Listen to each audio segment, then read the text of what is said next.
at the beginning of the year when you're talking about the expectations, expectations of what is expected in the classroom, what is expected when you're walking in the hall. Those are their roles, those are their responsibilities, and it all ties back to the social studies curriculum and the citizenship framework.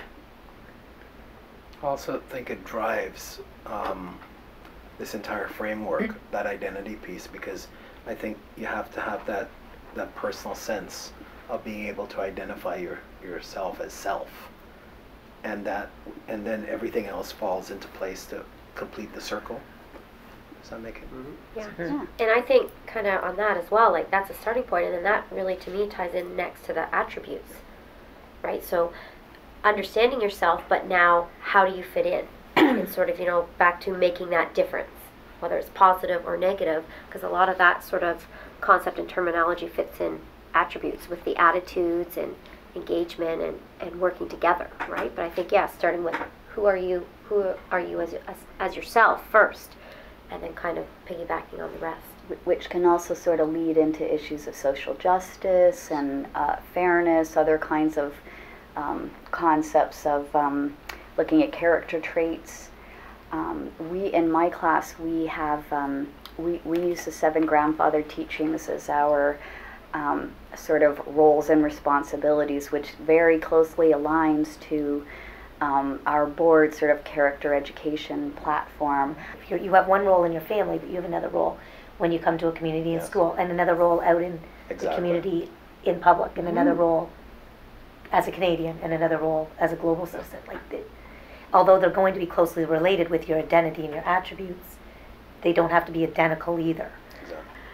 However, I know in some schools they kind of shy away from doing any kind of acknowledging of special occasions or that sort of thing, so we kind of took a different approach and really used the multi-faith calendar and celebrated everything so that everybody felt included, because I know there are a few students at our school who nobody understands their big celebrations. So building on those character traits is a real good foundation to start with teaching the citizenship.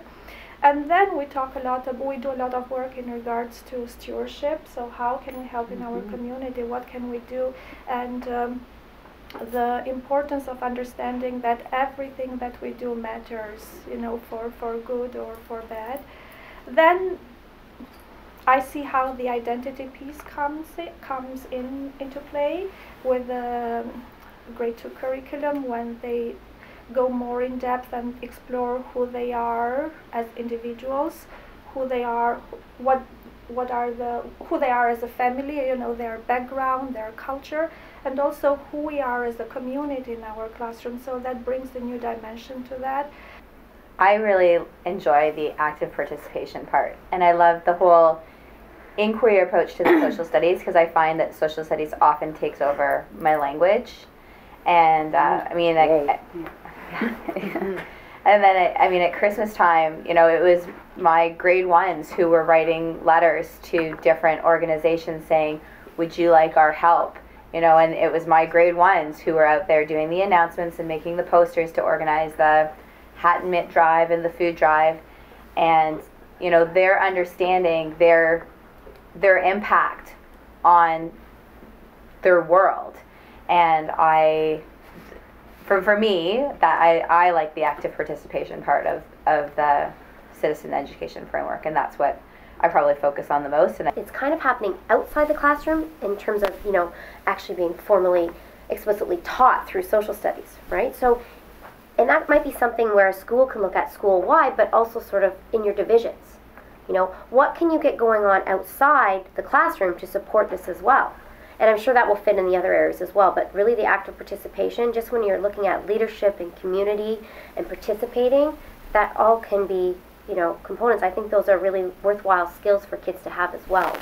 And again, that ties to rights and responsibilities, because if you're going to be active and involved, you have to be able to be, organized and meet those commitments for homework and everything else. It all really fits together. So they'll approach that inquiry question in a different way than another group might, or another student might.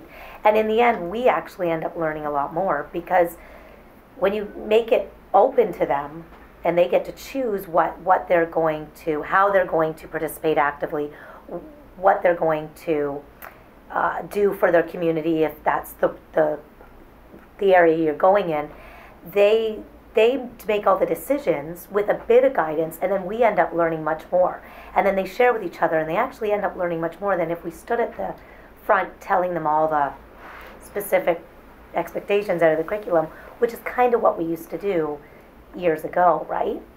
The thing that I quite like about this is that I teach grade 8, and the kids at that age have a natural sense of social justice, and particularly for the geography program, the idea of inequity around the world is something that is new to them, and the degree to which it is unequal is especially new.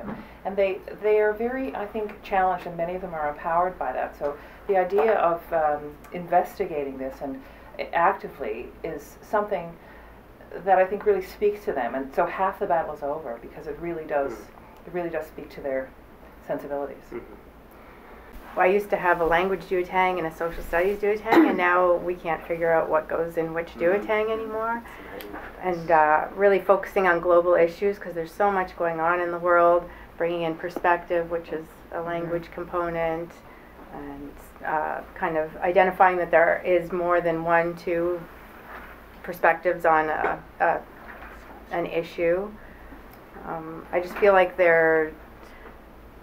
I'm becoming more knowledgeable with them doing kind of the inquiry approach to all of the different issues in the world, and I don't think they would have got the same education had I just stood up and taught what I know what's happening. So it's exciting because they're learning so much more and I'm learning so much more.